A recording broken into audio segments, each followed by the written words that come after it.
Hi students, good morning. இன்றைக்கி நம்ம இந்த வீடியோவில் என்ன பார்க்க போகிறோம்னு சொல்லி பார்த்தீங்கன்னா, குரூப் 4 2025 எக்ஸாம் முடிஞ்சிருச்சு. ஸோ ரிசல்ட் வந்து அக்டோபர் மாதம் அப்படின்னு சொல்லிட்டு நம்மளுக்கு அஃபிஷியலாக அனௌன்ஸ் பண்ணிட்டாங்க. அதுக்கு முன்னாடி கூட வரதுக்கு வாய்ப்பு அதிகமாகவே இருக்குது. ஓகேங்களா? சரி, ரைட். இப்போ நம்ம கட் ஆஃப் வீடியோ ப்ரிடிக்ஷன்ஸ் எல்லாமே நம்ம பார்த்துருக்குறோம். ஜேஏ, விஏஓ, டைப்பிஸ்ட், ஸ்டெனோ எல்லாத்துக்குமே நம்ம சொல்லியிருக்கிறோம். ஓகேங்களா? சரி, ரைட்டு. இப்போ இதில் வந்து ஸ்டூடெண்ட்ஸ் கேட்குறது டவுட்லேருந்து தான் நம்ம வந்து வீடியோ போடுறோம். ஓகேவா? ரிசல்ட் வந்தால் கண்டிப்பாக வந்து மார்க்ஸ் எல்லாத்துக்குமே மாறுது. அதில் எந்த வித மாற்று கருத்துமே இல்லை.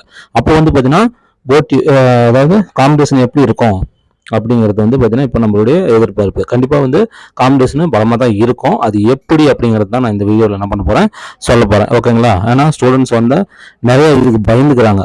இந்த காம்படிஷனில் உள்ள இருக்கக்கூடிய ஸ்டூடெண்ட்ஸ் வந்து பார்த்தீங்கன்னா நிறையா இதுக்கு வந்து பயந்துக்கிறாங்க. ஓகேவா? அதனால தான் நம்ம இந்த வீடியோ போட்டு நம்ம கிளியர் பண்ணிடுறோம். ஓகேங்களா? கண்டிப்பாக காம்படிஷன் பலமாக தான் இருக்க போகுது அப்படிங்கிறத நான் தெளிவாக நான் சொல்லிடுறேன். ஓகேங்களா? ஸோ இதை நீங்கள் எதிர்பார்க்கலாம். ஓகே வீடியோக்குள்ளே போகலாம். ஓகே ஸ்டூடெண்ட்ஸ், இப்போ நம்ம ஆல்ரெடி நம்ம என்ன சொல்லியிருக்கிறோம், கட் ஆஃப் நம்ம சொல்லியிருக்கிறோம். ஸோ ஓசி வந்து பார்த்தீங்கன்னா ஜேஎல்லாம் வந்து பார்த்தீங்கன்னா 157, அதே மாதிரி வந்து பார்த்தீங்கன்னா பிசி, எம்பிசி வந்து பார்த்தீங்கன்னா 156 அப்படிங்கிறது நம்ம ஜேஓக்கு சொல்லியிருக்கிறோம். அதே மாதிரி எஸ்சிக்கு வந்து பார்த்தீங்கன்னா 152 இருக்கும் அப்படின்னு சொல்லிட்டு நம்ம சொல்லியிருக்கிறோம். அதே டைப்பிஸ்ட் அப்படிங்கும்போது வந்து பார்த்தீங்கன்னா 153, 152. ஸோ உங்களுக்கு வந்து பார்த்தீங்கன்னா ஒரு 148 ரேஞ்சில் இருக்கும் அப்படிங்கிறத நம்ம ஆல்ரெடி சொல்லியிருக்கிறோம். ஓகேங்களா? நம்ம என்ன பண்ணியிருக்கிறோம், சொல்லியிருக்கிறோம். ஓகேங்களா? சரி, ரைட்டு. அது அப்படி இருக்கும்போது இப்போ நம்ம என்னென்ன டென்டேட்டிவ் ஆன்சர் கீப்படி, ஓகேங்களா, டென்டேட்டிவ் ஆன்சர் கீப்படி நம்ம என்ன பண்ணியிருக்கிறோம், ஒரு ஸ்கோர் பண்ணியிருக்கிறோம். ஓகேங்களா? அதாவது வந்து ஒரு 140 ஸ்கோர் பண்ணியிருக்கிறோம். அதே மாதிரி ஒரு 145ன்னு வச்சுக்கோங்க, 5 பண்ணியிருக்கிறோம். 150 பண்ணியிருக்கிறோம். ஓகேங்களா? இப்போ 150 ப்ளஸ்லாம் வந்து இருக்கிறாங்க, கொஞ்சம் ரேராக இருக்கிறாங்கன்னு வச்சுக்கோங்க. ஓகேங்களா? ரேராக இருக்கிறாங்கன்னு வச்சுக்கோங்க. இப்போதைக்கு இவங்களை மட்டும் நம்ம என்ன பண்ணலாம், பேசலாம். ஏன்னா நம்மளுடைய பேக் போனால் இப்போ இந்த எக்ஸாம் பொறுத்தவரை இந்த 3 மார்க்கில் தான் இருக்கிறாங்க. 140, 145, 150. ஓகேங்களா? ஸோ இதில் தான் இருக்கிறாங்க. ஓகேங்களா? சரி, ரைட்டு. இப்போ இவங்கெல்லாம் வந்து பார்த்தீங்கன்னா நல்லா போன வருஷம் மாதிரியே கொஸ்டின் பேப்பர் கேட்டிருந்தா, புரியுதுங்களா? போன வருஷம் மாதிரியே கொஸ்டின் பேப்பர் கேட்டிருந்தா இப்போ இவங்களுக்குலாம் கண்டிப்பாக ஒரு 120 கொஸ்டின் சேர்ந்து வந்திருக்கும். இவங்களாம் 160 போயிருப்பாங்க, இவங்க 165 போயிருப்பாங்க, இவங்களாம் 170 போயிருப்பாங்க. கண்டிப்பாக ஆஸ் யூஷுவல் எப்பவும் போல் கொஸ்டின் பேப்பர் வந்து கேட்டிருந்தாங்கன்னா, ஸ்கூல் புக்லேருந்து கேட்டிருந்தாங்கன்னா கண்டிப்பாக அவங்க 160, 165, 170 இந்த மாதிரி ரேஞ்சுக்கு என்ன பண்ணியிருப்பாங்க, கண்டிப்பாக இவங்க போகக்கூடியவங்க. அதை நான் நல்லா அடிச்சு சொல்கிறேன். உங்களுக்கும் தெரியும், நான் சொல்லி தெரிய வேண்டியதில்லை, உங்களுக்கும் தெரியும். ஓகேவா?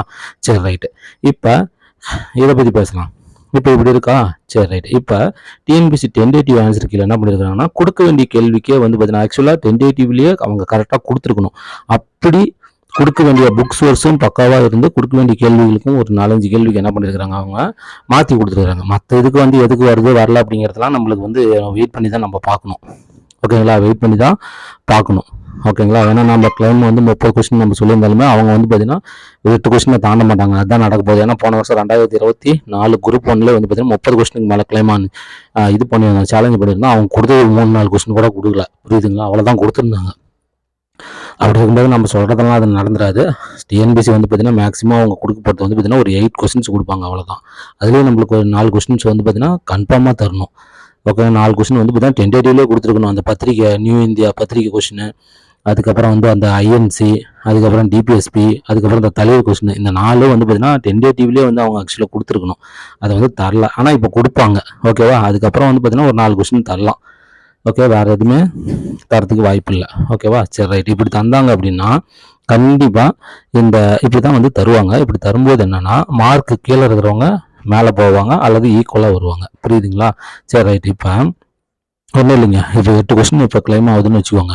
ஒரு 10 கொஸ்டின், எதுக்கு 8, ஒரு 10 கொஸ்டின் வச்சுக்கோங்க. ஒரு 10 கொஸ்டின் வந்து டிஎன்பிசி கிளைம் பண்ணுறாங்க அப்படின்னா இப்போ 150 ரேஞ்சில் இருக்கிறாங்க.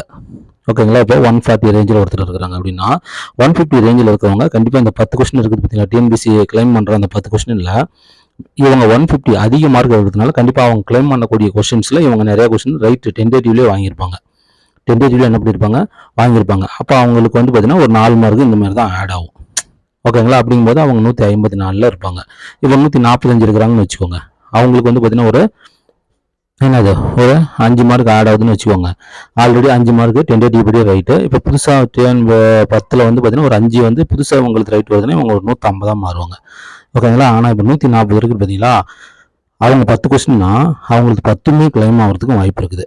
ஏன்னா இவன் நல்லா படிச்சிருப்பான். 140ங்கிறது 145, 150 இவங்க 3 பேருமே நல்லா படிச்சவங்க தான். ஆனால் ஆன்சர் கீபடியும் வந்து அவங்களுக்கு ராங் வந்திருக்கும். ஓகேங்களா? இப்போ 10 கொஸ்டின் கொடுக்கும்போது இவங்களுக்கு ஒரு 8 கொஸ்டின், 9 கொஸ்டின், 10 கொஸ்டினுமே 10 கொஸ்டின்லாம் வந்திருக்குது போன தடவை. அதாவது 7 கொஸ்டின் போன தடவை 8 கொஸ்டின் கொடுத்தாங்களா, 8மே வந்திருக்குது போன தடவை. அது மாதிரி இப்படிலாம் வந்துச்சுன்னா 8 கொஸ்டின், 9 கொஸ்டின், 10 கொஸ்டின்னா இப்போ இவர் 148, 149, 150 இந்த மாதிரி ரேஞ்சுக்கு வந்துடுவார். ஓகேங்களா? இந்த மாதிரி ரேஞ்சுக்கு வந்துடுவார். இப்போ இவருக்குலாம் வந்து பார்த்தீங்கன்னா டைப்பிஸ்ட்லாம் இருந்துச்சுன்னா இப்போ இந்த 140 இருக்கிறவங்களாம் என்ன போச்சு, இப்போ இந்த ரேஞ்சுக்கு வந்துடுறாங்க. 140 to 150 ரேஞ்சு, 148 கண்டிப்பாக அந்த மாதிரி வரதுக்கே வாய்ப்பு இருக்குது. ஆனால் இவங்க வந்து கிளைம் பண்ணதுலாமே கரெக்டாக இருக்கிறதுக்கு வாய்ப்பு இருக்குது. 150 எடுத்தவங்க, 145 எடுத்தவங்களும் ஆல்ரெடி என்னது ஸ்கோர் ஹையாக போனதுனால சேலஞ்ச் பண்ண கொஸ்டின் ஆல்ரெடி 10 days படி ரைட்டு வாங்கியிருப்பாங்க. ரைட்டு வாங்கியிருந்தா ஆல்ரெடி ரைட்டு வாங்கியிருந்தா அவங்களுக்கு என்ன ஆகுது, இப்போ புதுசாக ஆட் ஆகாது, புரியுதா? ஆனால் இவங்களுக்கு என்னது ரைட்டான கொஸ்டின் 140 எடுத்தவங்க ரைட்டான கொஸ்டினே 10 days கட்டி தப்பு வாங்கியிருப்பாங்க. இப்போ மாறி வரும்போது இவங்களுக்கு என்ன ஆகும், அந்த கொஸ்டின்லாம் ஆடி வரும். அப்படிங்கும்போது என்ன போயிருக்குன்னா இவங்க 148 அந்த மாதிரி ரேஞ்சு போவாங்க. புரியுதுங்களா? 148 ரேஞ்சுக்கு போவாங்க. அப்போ 145 இப்போ இருக்கிறாங்க பார்த்தீங்களா, 145 அந்த மாதிரிலாம் இருக்கிறாங்க பார்த்தீங்கன்னா அவங்களே கிராஸ் பண்ணிட்டு போகிற அளவுக்கு என்னது வாய்ப்பு இருக்குது. ஓகேங்களா? ஸோ அவங்களே கிராஸ் பண்ணிட்டு போகிறதுக்கு என்னது வாய்ப்பு இருக்குது. ஸோ இப்படிப்பட்ட ஒரு சான்சஸ் தான் வந்து பார்த்தீங்கன்னா ஏற்படுத்தி கொடுக்கறது தான் இந்த சேலஞ்சு. ஓகேங்களா? Challenge questions. ஓகேவா? ஸோ நான் ஆல்ரெடி சொல்லியிருந்தேன், எல்லாருக்கும் வந்து பார்த்தீங்கன்னா ஒரு 4 கொஷின்ஸ் அப்படிங்கிறது வந்து பார்த்தீங்கன்னா கண்டிப்பாக எல்லாருக்குமே அது வரணும். ஓகேங்களா? எல்லாருக்குமே அது வரணும். புரியுதுங்களா?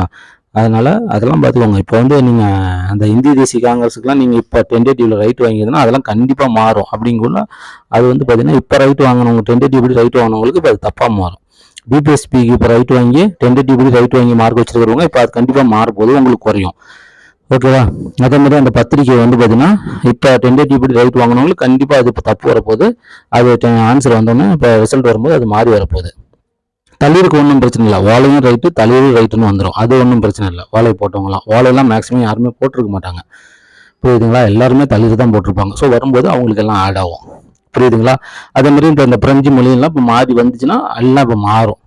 ஓகேங்களா? ஏன்னா இப்போ மேக்ஸிமம் மார்க் இப்போ 150 போட்டிருக்கீங்க அப்படின்னா பிரெஞ்சு மொழி போட்டிருப்பீங்க, அதுக்கு வந்து உங்களுக்கு மார்க் வந்துருக்கு. இப்போ போர்ச்சுகீஸ் மாத்தினா உங்களுக்கு ஒன்று டவுன் ஆகும். இப்போ போர்ச்சுகீஸ் மொழி போட்டோம்னா இப்போ ஒன்று இன்க்ரீஸ் ஆகும். புரியுதுங்களா? ஸோ அப்படிங்கும்போது கண்டிப்பாக இப்போ இந்த ரிசல்ட் வரும்போது என்ன பண்ணும் அப்படின்னா காம்படிஷன், அதாவது ஒரே மார்க்கில் இப்போ 145 எடுத்துருக்கிறான்னா திடீர்னு அவன் வந்து பார்த்தீங்கன்னா 148 வந்து நிற்பான். ஓகேவா? அதே மாதிரி 142 எடுத்துருக்கிறான்னா அவனும் என்ன பண்ணுவான், 148 வந்து நிற்பான். புரியுதுங்களா? 148 வந்து நிற்பான். ஓகேங்களா? திடீர்னு 150 ஒரு 3 எடுத்துருக்கிறான்னா அவனுக்கு வந்து எல்லாம் ஆவரேஜாக போய் அது இதுன்னு இதாகி போயிட்டு அவன் ஒரு 150 கூட வந்து நிற்கலாம். இது வந்து ரேர் தான். மேக்ஸிமம் இன்க்ரீஸ் ஆகும், டிகிரீஸ் ஆகிறதுக்கு வாய்ப்பு இல்லை. ஓகேங்களா? ஸோ அப்படி பார்க்கும்போது ஒரே மார்க்கில் வந்து நிறைய பேர் வந்து நின்றானுங்க. இப்போ புரியுதுங்களா? ரிசல்ட் வந்ததுக்கப்புறம் கிரேஸ் வந்து இதாகும் போது ஒரே மார்க்கில் வந்து பார்த்தீங்கன்னா நிறைய பேர் வந்து நின்றானுங்க. ஓகேங்களா? ஸோ அப்படிங்குள்ள வந்து பார்த்தீங்கன்னா அது காம்படிஷன் வந்து பலமாக இருக்கும். ஓகேங்களா? ஸோ அந்த இடத்துல வந்து பார்த்தீங்கன்னா சம் சீனியாரிட்டிஸ்லாம் பார்த்து கொடுக்குற மாதிரி இருக்கும். அதனால தான் இப்போ வந்து ரிசல்ட் வரும்போது கிரேஸ் மார்க்கில் ஆடாகி வரும்போது கீழே இருக்கிறவன் மேலே வருவான். ஓகேவா? மேலே இருக்கிறவன் அப்படியே இருப்பான். ஓகேங்களா? நடுவில் இருக்கிறவங்க வந்து பார்த்தீங்கன்னா கொஞ்சம் இன்க்ரீஸ் ஆகும், கீழே இருக்கிறவங்க அதிகமாக இன்க்ரீஸ் ஆகி வந்து சமமாகிடுவான். புரியுதுங்களா? ஸோ அப்படிங்கும்போது காம்படிஷன் பலமாக இருக்கும். ஓகேங்களா? கண்டிப்பாக இது நடக்கும். போன தடவையும் இது நடந்தது, இந்த தடவையும் கண்டிப்பாக நடக்கும்.